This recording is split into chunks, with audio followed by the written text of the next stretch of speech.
வேளச்சேரியின் பல பகுதிகளில் மழைநீர் சற்று வடைந்திருந்த நிலையில் நேற்று பெய்த கனமழை காரணமாக மீண்டும் மழைநீர் சூழ்ந்துள்ளது. வீடுகள் மற்றும் சாலைகளில் மழைநீர் சூழ்ந்துள்ளதால் கடுமையான பாதிப்பு ஏற்பட்டுள்ளது. இதுகுறித்து கூடுதல் தகவல்கள் தருகிறார் எமது செய்தியாளர் சுபாஷ் சந்திரபோஸ். வணக்கம் சுபாஷ். மழை காரணமாக தென் சென்னை பகுதி முழுவதும் கடுமையான பாதிப்பு ஏற்பட்டுள்ளது.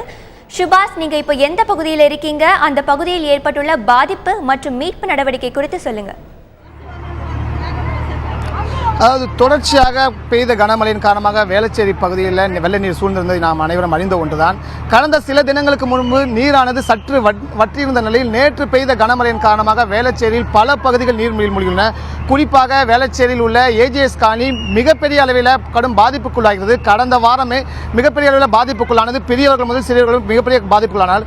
அது மட்டுமல்ல, வேளச்சேரி ராஜலட்சுமி நகர், காந்தி சாலை உள்ளிட்ட பல சாலைகளிலும் இதே காட்சி தான் காணப்படுகிறது. பொதுமக்கள் தங்களுடைய இயல்பு வாழ்க்கையை இழந்து விட்டதாகவும், அதாவது ஒவ்வொரு நாளும் இந்த வெள்ளத்தை கடந்து செல்வது மிகவும் சிரமமான விஷயமாக இருக்கிறது என்றும், பெரியவர்கள் முதல் சிறியவர்கள் வரை அனைவரும் மிக மிக மிக சிரமத்துக்குள்ளாகியுள்ளனர். நேற்று இரவு முதல் இங்கு மின் இணைப்பு துண்டிக்கப்பட்டிருக்கிறது.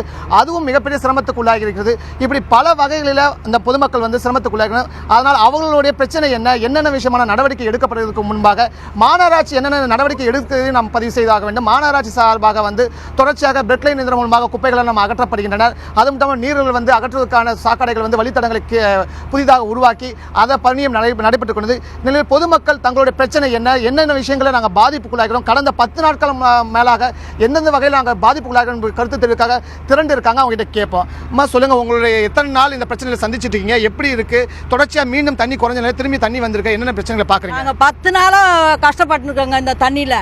எல்லாருக்கும் காய்ச்சல், யாரும் எந்த இதுவும் ஹெல்ப் பண்ணுறது இல்லை. பம்ப் ஹவுஸ் இருக்குதா தவிர பம்ப் ஹவுஸில் தண்ணியை வடிக்க விட மாட்டேன்றாங்க. எங்களுக்கு பால் கிடையாது, எதுவும் கிடையாது. வீட்டுக்குள்ளேயே முடங்கி கிடக்குறோம். நாங்கள் எல்லாரும் காய்ச்சல் படுத்துருக்காங்க. முகாம் ஏதோ போட்டிருக்காங்கன்னு சொல்கிறாங்க. அது கூட இங்கே ஏஜிஎஸ் காலனிக்கு வர்றதில்லை. எந்த பயனும் கிடையாது. சரி, இப்போ முதல்ல போட் பாதுகாப்புலாம் மீட்கப்பட்டாங்க. இப்போ என்னென்ன விஷயங்கள் செய்திருக்காங்க? நீங்கள் என்னென்ன பிரச்சனைகளை பார்க்குறீங்க? எந்த போட்டும் எங்களுக்கு, நான் கண்ணுலேயே ஒரு போட்டும் பார்க்கலைங்க. இப்போ வரும்போது ஒரு போட்டு பார்த்தேன். அது காலியாக அப்படி போனால் கூட எங்களை யாரும் எழுத்துன்னு வரல. இங்கே ஓட்டு கேட்க மட்டும்தான் ஒரு அரசியல்வாதியை நான் பார்த்துருக்கேன். அதுக்கு முன்னாடி எந்த அரசியல்வாதியும் கிடையாது. குழந்தைங்க இருக்காங்க. எங்கள் அப்பார்ட்மெண்ட்டில் இருக்கிற எல்லா வீட்டு மோட்டரும் அழிஞ்சு போச்சு. ஆளுக்கு 4000 5000 மூட்டை அதை இது பண்ணியிருக்கோம். நேற்று 3:30 மணிலேருந்து இன்ன வரைக்கும் கரண்ட் வரல. இதுக்கு முன்னாடி 36 மணி நேரமே எங்களுக்கு கரண்ட் கிடையாது, பால் கிடையாது, காய்கறி கிடையாது.